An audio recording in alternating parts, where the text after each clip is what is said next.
Lektion 1, eine Ende der Linie-Herausforderung. Hi Anna, ich wollte etwas von dir leiten. Wir haben ein neues Projekt mit einem sehr knappen Termin in Arbeit. Eine knappe Frist oder wie reden wir hier? Mit welchem Zeitplan arbeiten Sie? Nun ja, das ist die Sache. Die Vorgesetzten wollen, dass dieses Projekt in nur 3 Wochen abgeschlossen ist. Von jetzt an bleibt uns nicht mehr viel Zeit. 3 Wochen. Ach, das ist eine große Aufgabe. Glauben Sie wirklich, dass das ein machbarer Zeitplan ist, um alles zu erledigen, ne? Ich bin mir ehrlich gesagt nicht sicher. Es wird vom gesamten Team viel Einsatz und höchste Konzentration erfordern. Doof, das ist ein großer Druck. Wie war die Reaktion vom Rest des Teams? Glauben Sie, dass es geschafft werden kann?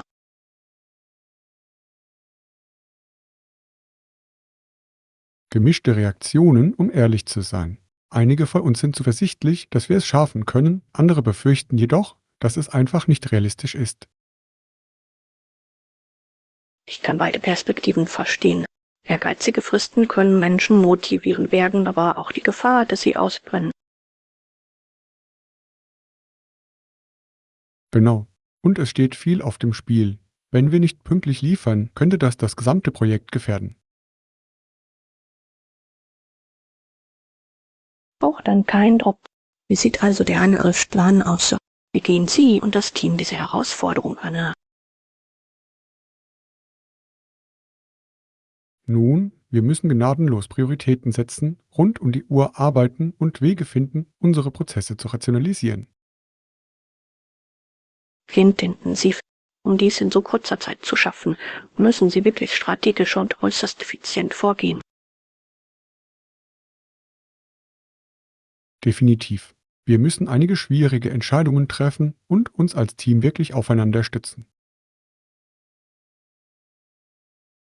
Ich wette, bei einem so engen Zeitplan gibt es keinen Raum für Fehler oder unproduktive Zeit. Ihr müsst alle Vollgas gehen. Absolut.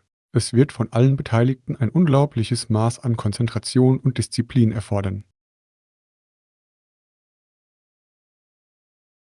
Ich bewundere die Bereitschaft Ihres Teams, sich einer so gewaltigen Herausforderung zu stellen. Ich hoffe, Sie schaffen es.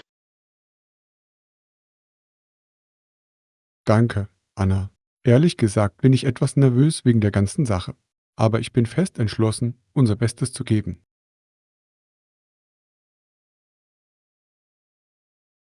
Ich bin mir sicher, dass du das großartig machen wirst. Ich habe das gute Gefühl, dass Sie mit diesem Enactment und dieser Teamarbeit einen Weg finden werden, dies zu erreichen. Ich freue mich über den Vertrauensbeweis. Wir werden auf jeden Fall jede positive Einstellung und Ermutigung brauchen, die wir kriegen können. Nun, du hast meins. Ich wünsche Ihnen und dem Team viel Glück bei der Bewältigung dieser Innenfrist. Ich weiß, dass du das hast. Danke, Anna. Ich werde Sie auf jeden Fall wissen lassen, wie alles ausgehen wird. Das wird eine verdammt wilde Fahrt.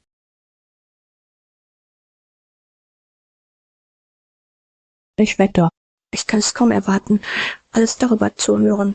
Wir wünschen Ihrem Team, dass es das Unmögliche schafft. Du hast das. Definitiv. Wünscht uns Glück, wir werden es brauchen. Aber ich bin bereit, alles zu geben, was wir haben. Lektion 2 Übungserkundung. Hallo Anna, ich wollte schon immer mit dir darüber reden, wie du aktiv bleibst. Haben Sie Vorschläge? Bleiben Sie aktiv, oder?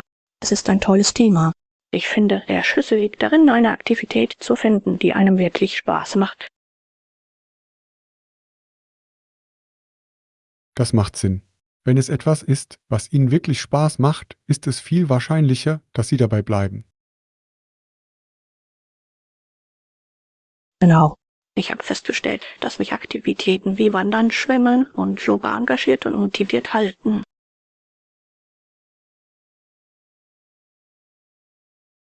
Oh, Wandern und Schwimmen klingt nach einer Menge Spaß. Was macht Ihnen an denen so viel Freude? Und ich liebe die Art und Weise, wie das Wandern im Freien mich mit der Natur verbindet. Und Schwimmen ist einfach ein erfrischendes, schonendes Training. Ah, ich verstehe den Reiz. Und ich stelle mir vor, dass Yoga für eine schöne Balance zwischen körperlichem und geistigem Wohlbefinden sorgt. Definitiv. Die Achtsamkeits- und Flexibilitätsaspekte von Yoga machen es sowohl körperlich als auch geistig so lohnend. Das ist großartig. Eigentlich hatte ich vor, Yoga auszuprobieren. Habt ihr Empfehlungen für einen Anfänger wie mich?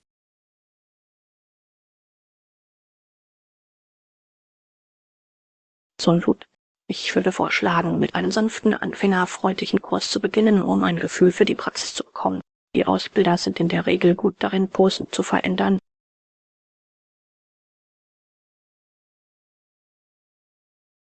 Das klingt nach einer cleveren Art, sich leichter damit vertraut zu machen. Ich möchte sicherstellen, dass ich die Posen von Anfang an richtig mache. Weich und scheuen Sie sich nicht, bei Bedarf Pausen oder Änderungen einzulegen. Beim Yoga geht es darum, auf den eigenen Körper zu hören. Gut zu wissen. Ich möchte auf jeden Fall Verletzungen vermeiden, wenn ich anfange. Gibt es weitere Tipps, um aktiv zu bleiben, die Sie empfehlen würden?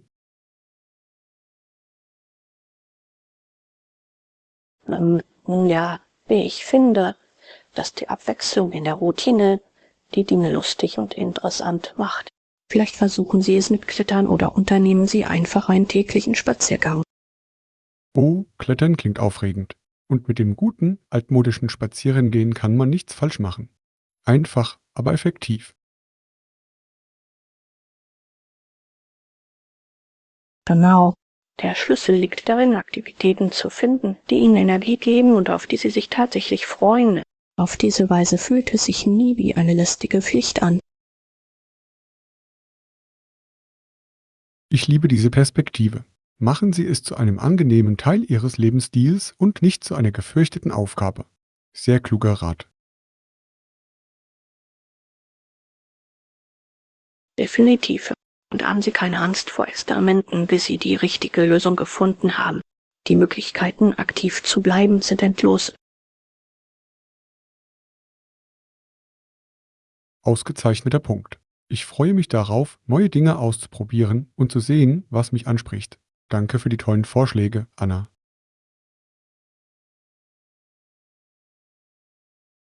Natürlich. Ich freue mich, dass ich einige hilfreiche Einblicke geben konnte. Finden Sie daran, Spaß daran zu haben und auf die Bedürfnisse Ihres Körpers zu hören. Wird tun. Ich weiß es zu schätzen, dass Sie sich die Zeit genommen haben, darüber zu plaudern. Es hat mich wirklich motiviert, mich zu bewegen und eine Aktivität zu finden, die ich liebe. Das ist wunderbar zu hören, John. Ich bin mir sicher, dass Sie etwas entdecken werden, das Ihnen neue Energie und Energement verleiht. Ich wünsche Ihnen viel Glück. Danke, Anna. Ich freue mich darauf, meine neue Lieblingsart zu finden, aktiv zu bleiben. Es wird ein Abenteuer.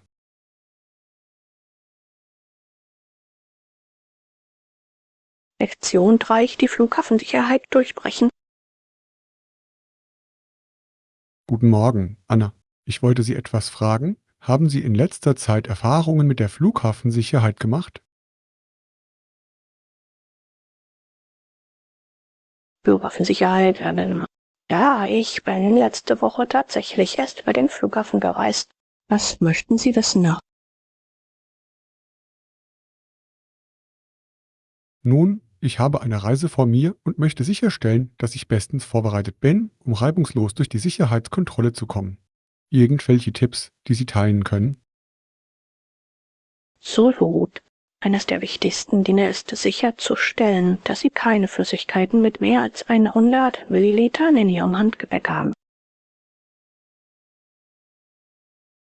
Ah ja, ich habe von dieser 100 ml-Regel gehört. Es kann schwierig sein, den Überblick zu behalten, insbesondere bei Toilettenartikeln und dergleichen. Definitiv. Ich würde empfehlen, alle größeren Flaschen in kleinere Behälter in Reisegröße umzufüllen, um das Limit einzuhalten. Guter Anruf. Und was ist mit Dingen wie Elektronik und Schmuck? Muss ich da irgendetwas Spezielles beachten?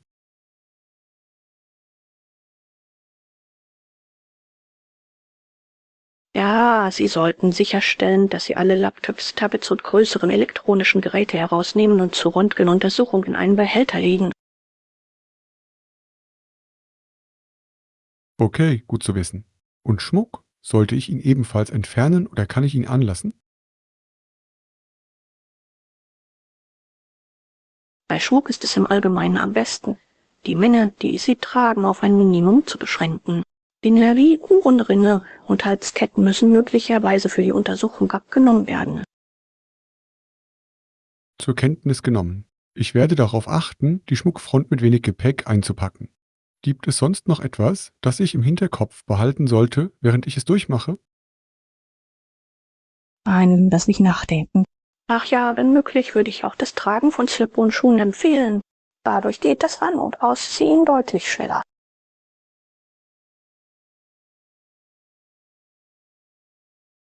Slip-on-Schuhe verstanden. Das ist ein kluger Tipp, um das gesamte Sicherheitserlebnis zu optimieren.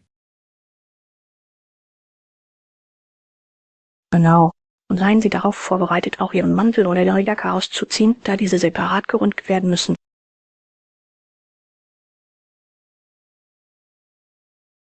Ausgezeichnet, ich werde mich entsprechend kleiden. Fällt Ihnen sonst noch etwas ein, das mir helfen könnte, reibungslos durch die Sicherheitskontrolle zu kommen?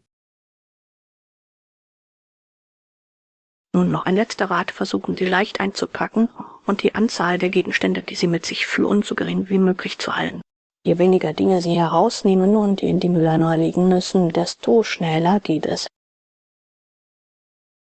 Das macht sehr viel Sinn. Packen Sie leicht ein und halten Sie die Dinge einfach. Ich werde das auf jeden Fall im Hinterkopf behalten, wenn ich mich auf meine Reise vorbereite. Fantastisch. Denken Sie daran, geduldig zu sein und den Anweisungen des Sicherheitspersonals zu folgen. Solange Sie vorbereitet sind, sollten Sie in der Lage sein, problemlos durchzukommen. Wunderbar, vielen Dank für all die hilfreichen Tipps, Anna. Ich bin jetzt viel zuversichtlicher, dass ich es durch die Sicherheitskontrolle schaffe. Ich freue mich, dass ich einen nützlichen Einblick geben konnte. Gute Reise, John, und lassen Sie es mich wissen, wenn Sie weitere Fragen haben. Mache ich, Anna. Ich weiß es zu schätzen, dass Sie sich die Zeit genommen haben, mich durch all das zu begleiten. Es war ein wirklich wertvolles Gespräch.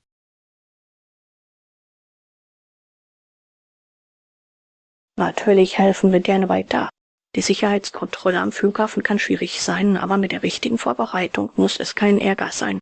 Ich wünsche Ihnen eine reibungslose Reise.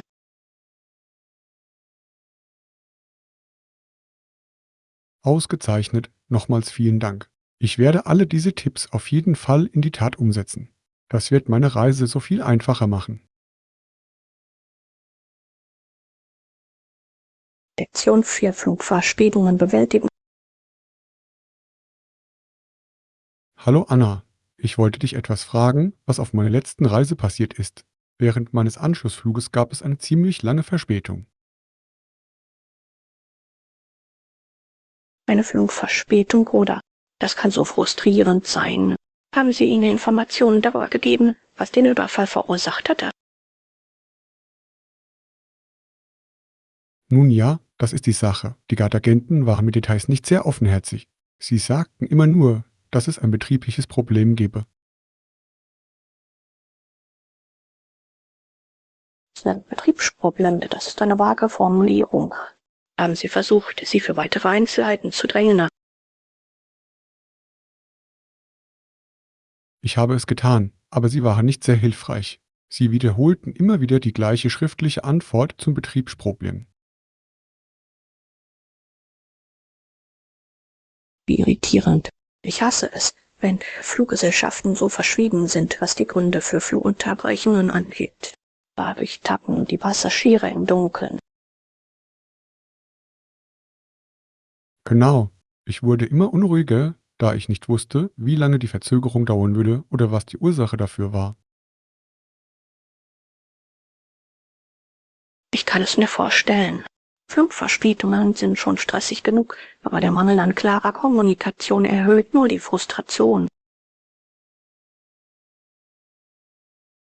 Erzähle mir davon. Und um die Sache noch schlimmer zu machen, boten die Gate-Agenten nicht einmal eine Entschädigung oder Unterkunft an.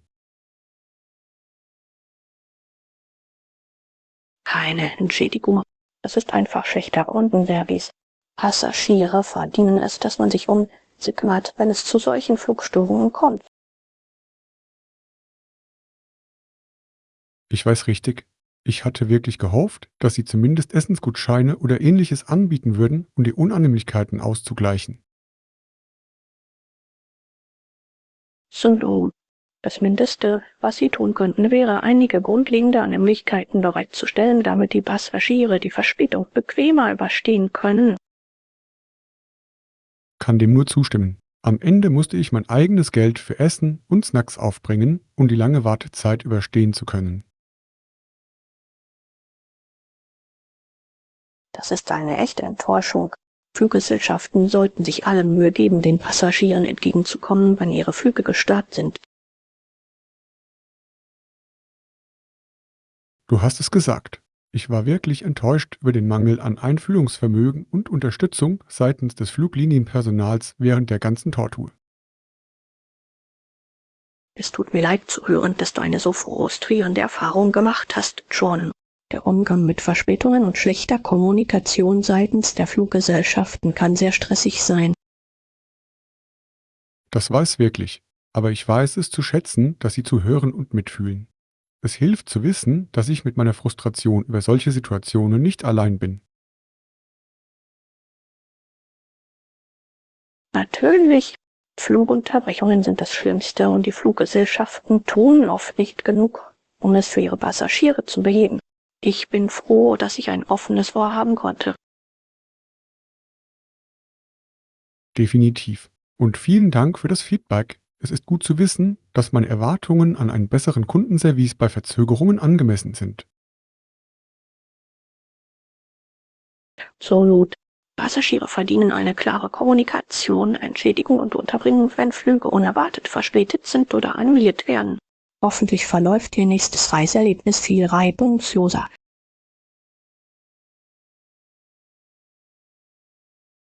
Hier ist Hoffnung. Ich werde Ihren Rat auf jeden Fall im Hinterkopf behalten, wenn ich das nächste Mal mit einer Verspätung einer Fluggesellschaft zu kämpfen habe. Vielen Dank, dass Sie sich die Zeit genommen haben, dies mit mir zu besprechen.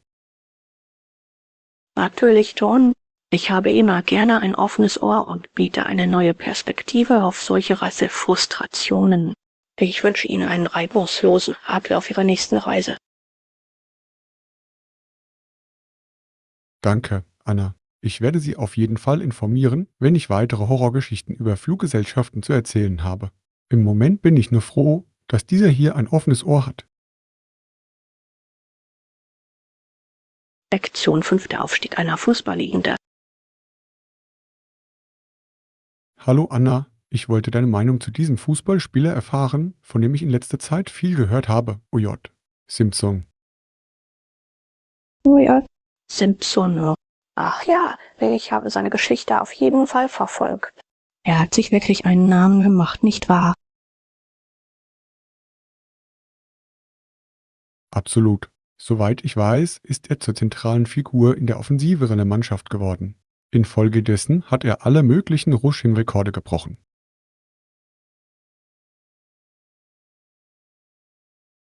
Das ist unglaublich. Ich wusste, dass er ein talentierter Spieler war, aber die Rekordbücher auf diese Weise neu zu schreiben, ist wirklich beeindruckend. Erzähl mir davon. Ich meine, die Statistiken, die er aufgestellt hat, sind einfach umwerfend. Es ist, als würde er ein völlig anderes Spiel spielen als alle anderen. Uff, das will wirklich etwas heißen. Fußball ist ein körperlich anstrengender Sport, aber er scheint auf Elite-Niveau zu dominieren.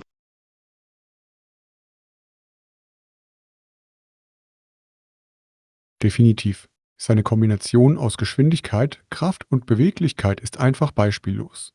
Er sorgt dafür, dass es auf dem Spielfeld mühelos aussieht. Das ist unglaublich. Es muss für sein Team und seine Fans aufregend sein, ihn Spiel für Spiel auf einem so hohen Niveau spielen zu sehen. Absolut. Die Energie und Spannung, die er in das Spiel einbringt, ist wirklich fesselnd. Er ist ein echter Star geworden, sowohl auf als auch neben dem Feld.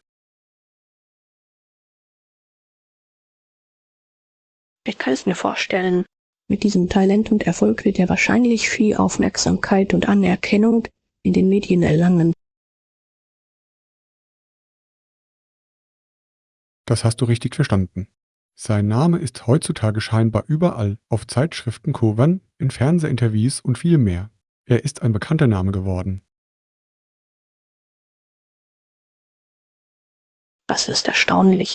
Es hört sich so an, als würde er wirklich über den Sport hinausgehen und zu einer Art kultureller Ikone werden. Eine wahre Sportlegende im Entstehen. Definitiv. Und das Beste daran ist, er ist noch so jung. Ich kann mir nur vorstellen, welche Rekorde er in den kommenden Jahren brechen und welche Höhen er erreichen wird. Das ist ein toller Punkt. Er hat eine so lange Karriere vor sich. Der Himmel scheint wirklich die Grenze für dieses junge Phänomen zu sein. Absolut. Ich bin gespannt, wie sich seine Geschichte weiterentwickelt. Er ist bereit, sein Erbe als einer der ganz Großen zu festigen.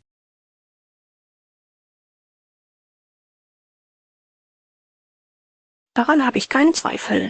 Mit seinem unglaublichen Talent und Tatendrang hat Tom J. Simpson ist auf dem besten Weg, ein wahrer Football-Unsterblicher zu werden. Kann dem nur zustimmen. Es war wirklich inspirierend, seinen kometenhaften Aufstieg mitzuerleben. Ich kann es kaum erwarten zu sehen, was er als nächstes tut. Ebenfalls. Es war ein faszinierendes Gespräch über einen wirklich außergewöhnlichen Sportler. Tom J. Simpson ist eindeutig für Großes bestimmt. Definitiv. Ich bin froh, dass wir seine Geschichte ausführlich besprechen konnten. Es war ein aufschlussreicher Einblick in die Entstehung einer Sportlegende. Absolut. Diese Art von Gesprächen unterstreicht wirklich die unglaublichen Leistungen und den Einfluss unserer talentiertesten Athleten. Es war mir eine Freude, mit Ihnen darüber zu plaudern. Das Vergnügen liegt ganz bei mir, Anna. Ich freue mich, dass Sie Ihre Erkenntnisse und Begeisterung für Urlaub teilen. Simpsons bemerkenswerte Reise. Es war eine tolle Diskussion. Lektion 6 Online-Shopping-Optionen erkunden. Weißt du, Anna, ich hatte in letzter Zeit vor, mehr online einzukaufen. Haben Sie konkrete Empfehlungen für gute Online-Shops?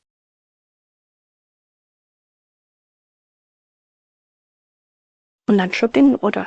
Auf jeden Fall würde ich gerne einige Vorschläge teilen. Welche Art von Artikeln möchten Sie kaufen?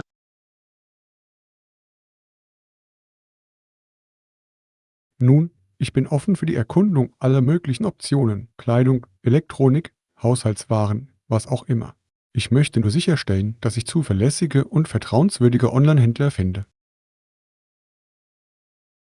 Das ist ein toller Ansatz. Was Kleidung betrifft, habe ich wirklich positive Erfahrungen mit Geschäften wie ASOS, Nordstrom und M gemacht.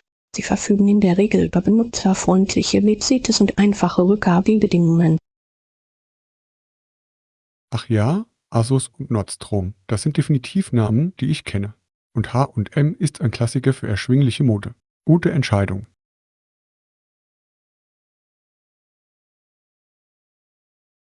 Definitiv. Und für Elektroniker empfehle ich einen Blick auf Websites wie Best Buy, Amazon und sogar die eigenen Online-Shops des Herstellers.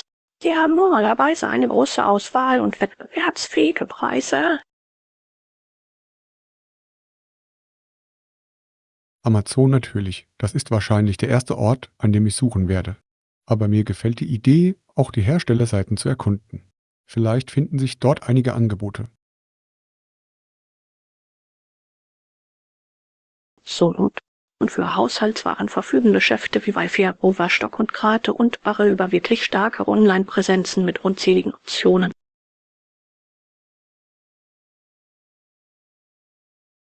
Oh, Wayfair und Overstock, das ist neu für mich. Ich muss mal nachschauen. Grate und Barrel ist ebenfalls ein Klassiker.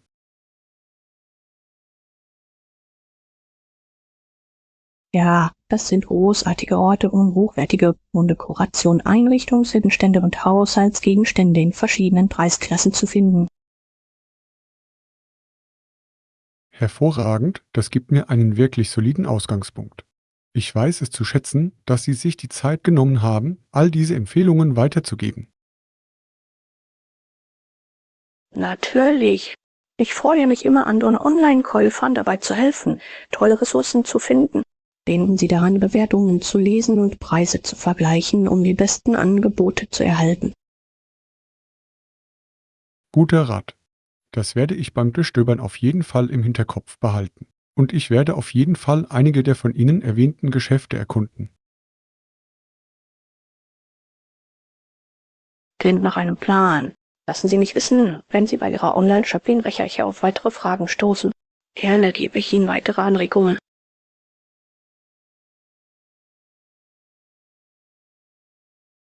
Mache ich, Anna. Dies hat mir sehr dabei geholfen, den richtigen Weg für die Suche nach zuverlässigen und erschwinglichen Online-Händlern einzuschlagen. Fantastisch. Ich bin froh, dass ich Sie in die richtige Richtung weisen konnte. Online-Shopping kann so bequem sein, aber es ist gut, einige vertrauenswürdige Geschäfte im Hinterkopf zu haben. Absolut. Ich freue mich darauf einzutauchen und zu sehen, welche Angebote und Funde ich entdecken kann. Nochmals vielen Dank für all Ihre hilfreichen Einblicke. Natürlich, John, viel Spaß beim Einkaufen. Ich bin mir sicher, dass Sie einige tolle neue Online-Ressourcen für alle Ihre Einzelhandelsbedürfnisse entdecken werden. Ich weiß das zu schätzen, Anna. Dieses Gespräch hat mich definitiv dazu inspiriert, die Welt des Online-Shoppings zu erkunden. Ich kann es kaum erwarten zu sehen, was ich finde. Lektion 7: Meeresfrüchte, Köstlichkeiten genießen. Hallo Anna, ich hatte gehofft, deine Empfehlungen für ein paar gute Fischgerichte zum Probieren zu bekommen. Ich habe Lust auf etwas Neues und Leckeres. Meeresfrüchte, sagen Sie. Dann sind Sie bei uns richtig. Ich liebe es, verschiedene Fischgerichte auszuprobieren. Auf welche Geschmacksrichtungen haben Sie Lust?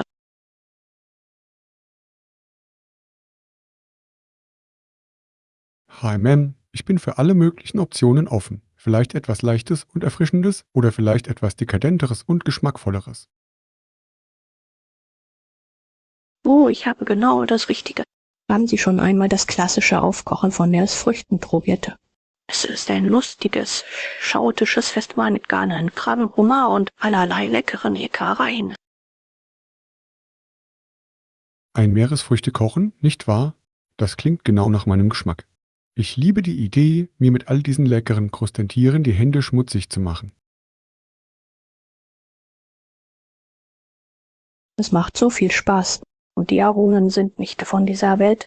Normalerweise übergießen sie alles mit einer würzigen Buttersauge, die einfach himmlisch ist.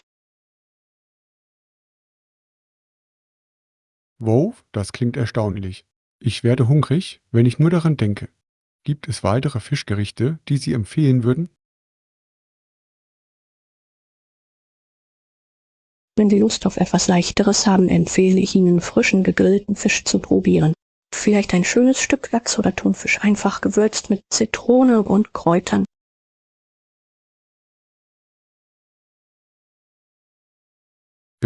Das klingt wirklich entzückend.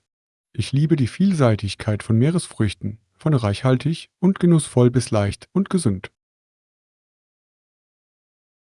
Genau.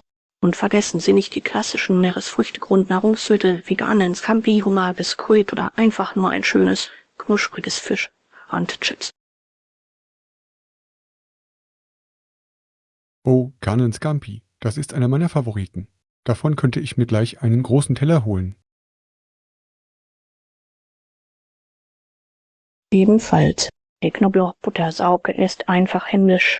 Und gepaart mit etwas knusprigem Brot ergibt es eine so sättigende Mahlzeit.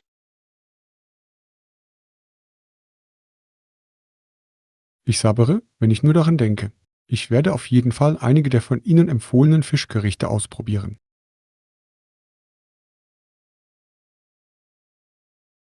Ich bin so froh, dass ich ein paar Inspirationen liefern konnte. Meeresfrüchte gehören wahrlich zu den größten kulinarischen Genüssen des Lebens. Lassen Sie mich wissen, was Sie am Ende versuchen. Ich würde gerne Ihre Meinung hören. Absolut. Ich freue mich darauf, meinen Meeresfrüchtehorizont zu erweitern. Bei diesem Gespräch läuft mir das Wasser im Mund zusammen und meine Geschmacksknospen kribbeln. Ah, dann ist die Mission erfüllt. Meeresfrüchte sind eine so vielfältige und köstliche kulinarische Welt, die es zu entdecken gilt. Ich bin mir sicher, dass Sie eine fantastische Zeit haben werden, neue Dinge auszuprobieren. Ich kann es kaum erwarten. Vielen Dank für all die tollen Vorschläge, Anna. Ich habe das Gefühl, einen soliden Plan für mein nächstes Meeresfrüchteabenteuer zu haben.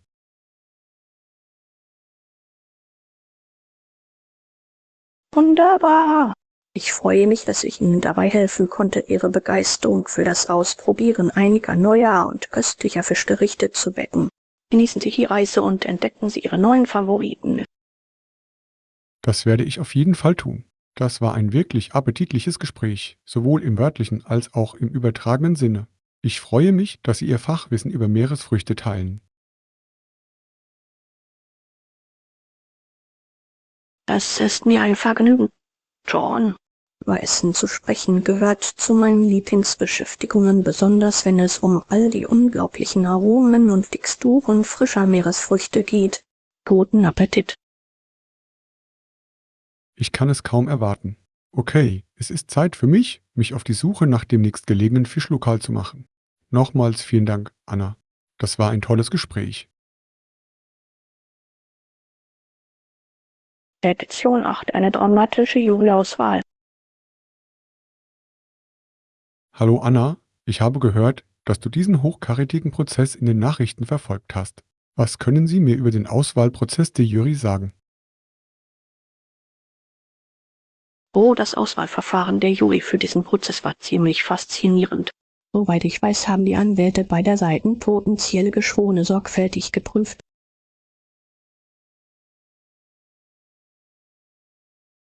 Ich verstehe. Sie prüfen also wirklich jeden Einzelnen, um festzustellen, ob er für den Fall geeignet ist oder? Genau.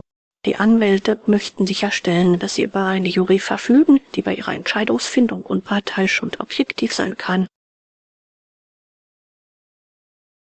Das macht Sinn. Ich könnte mir vorstellen, dass Sie nach Leuten suchen, die keine vorgefassten Vorurteile oder Verbindungen zu dem Fall haben. Absolut. In der Mittagspause entließen die Anwälte tatsächlich das gesamte Gremium, weil sie mit der Auswahl der Geschworenen nicht zufrieden waren.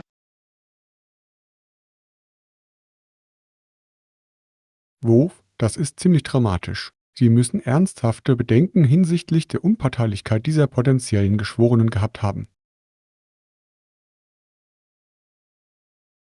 Definitiv, ja. Es zeigt nur, wie sorgfältig der Auswahlprozess der Jury sein kann, insbesondere bei hochkarätigen Gerichtsverfahren wie diesen, bei denen viel auf dem Spiel steht. Faszinierend. Was passiert also als nächstes? Müssen Sie den gesamten Prozess mit einem neuen Pool potenzieller Geschworener noch einmal von vorne beginnen? Ja, genau, das werden sie tun. Der Richter wird eine neue Gruppe potenzieller Geschworener hinzuziehen und die Anwälte werden den Überprüfungsprozess noch einmal durchlaufen.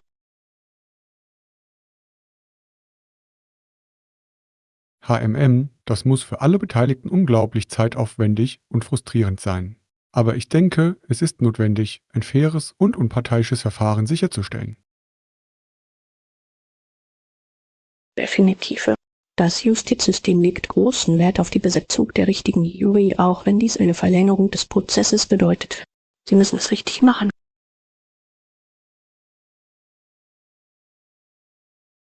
Ich kann es mir vorstellen.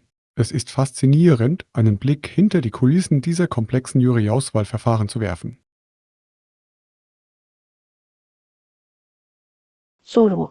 Es ist ein heikler Tanz, bei dem beide Seiten versuchen, das Blatt zu ihren Gunsten zu ziehen und gleichzeitig die Grundsätze eines fairen Verfahrens aufrechtzuerhalten. Interessant. Ich frage mich, wie lange es dauern wird, bis Sie endlich in der endgültigen Jury dieses Falles landen. Das ist eine tolle Frage. Es hängt wirklich davon ab, wie anspruchsvoll das Auswahlverfahren ist und wie sehr die Anwälte auf beiden Seiten potenzielle Geschworene unter Druck setzen. Ich verstehe. Nun, ich bin auf jeden Fall gespannt darauf, mitzuverfolgen und zu sehen, wie sich das alles entwickelt. Es ist so ein hochkarätiger und hochkarätiger Prozess. Definitiv. Die Auswahl der Jury ist nur der erste Schritt, aber es ist ein entscheidender Schritt, der wirklich den Ton für den Rest des Verfahrens angeben kann. Ich werde Sie auf jeden Fall auf dem Laufenden halten. Das weiß ich zu schätzen, Anna. Dies war ein wirklich aufschlussreiches Gespräch über einen Aspekt des Justizsystems, den ich nicht oft zu sehen bekomme. Faszinierendes Zeug.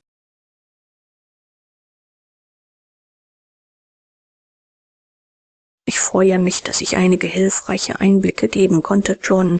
Der Auswahlprozess einer Jury ist ein faszinierender und komplexer Teil des Rechtssystems. Es ist immer interessant zu sehen, wie es weitergeht, insbesondere bei hochkarätigen Fällen. Absolut. Nun, ich freue mich darauf, die Fortsetzung dieses Prozesses zu verfolgen. Vielen Dank, dass Sie sich die Zeit genommen haben, mich durch diesen Prozess zu begleiten. Natürlich gerne. Die Diskussion über die Nuancen des Rechtssystems ist eines meiner Lieblingsthemen. Ich bin mir sicher, dass wir mehr Gelegenheiten haben werden, in solche faszinierenden Gespräche einzutauchen.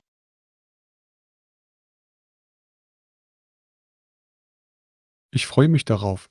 Das war eine großartige Lernerfahrung für mich. Ich kann es kaum erwarten zu sehen, welche weiteren juristischen Dramen sich in den kommenden Tagen abspielen. Lektion 9: Die inspirierende Reise von Eleanor Roosevelt. Hallo Anna, ich habe mich über das unglaubliche Leben und die Leistungen von Eleanor Roosevelt informiert. Hast du ihre Geschichte verfolgt? Eleanor Roosevelt. Auf jeden Fall ist sie eine so inspirierende Figur. Soweit ich weiß, hat sie wirklich den Weg für die Stärkung der Frauen und Sozialgerechtigkeit geebnet. Definitiv. Nach dem Tod ihres Mannes, Präsident Franklin D. Roosevelt, startete sie selbst eine erstaunliche Karriere. Das ist richtig. Nachdem sie das Weiße Haus verlassen hatte, besuchte sie das Radcliffe College. Anschließend nutzte sie ihre Plattform, um Artikel zu schreiben, Vorträge zu halten und sich unermüdlich für wichtige Anliegen einzusetzen. Wov, sie ist wirklich überhaupt nicht langsamer geworden. Auch nach ihrer Zeit als First Lady blieb sie eine Vorreiterin und Verfechterin des Wandels. Absolut. Sie setzte sich weltweit für Bürgerrechte, Frauenrechte und Menschenrechte ein. Ihr Engagement, die Welt zu einem besseren Ort zu machen, war wirklich unerschütterlich.